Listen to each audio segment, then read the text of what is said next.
গেছে। এখন সর্বশেষ খবর আমি কি জানি না, তবে ভোটাররা কেউ যায়নি, ভোটারদেরকে ভয় দেখালেও কেউ ভোটাররা সরে। সার্বিক এডিসির বিষয় নিয়ে আপনি কি বলবেন?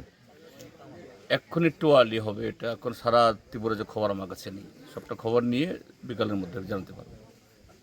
শান্তিরবাজারে দুটো কনস্টিটিউয়েন্সি, তিনটি জায়গাতে সকাল থেকে কিছু এরকম হুজ্জতি ছাড়া ত্রিপুরা মথা এবং ভারতীয় জনতা পার্টির তরফ থেকে বাই অ্যান্ড লার্জ এখন অবধি শান্তিপূর্ণই আছে। তা আশা করব বিকাল অবধি তা থাকবে।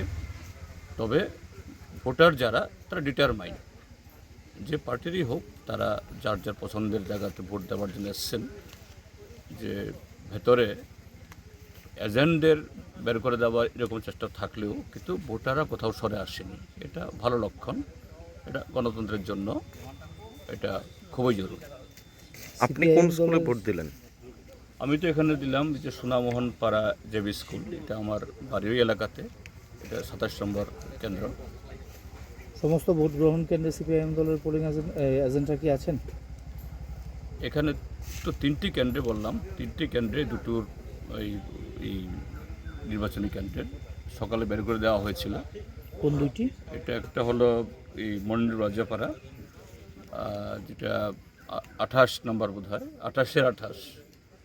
আর এদিকে এই হারবাতলি ইয়েতে 27 নম্বরের।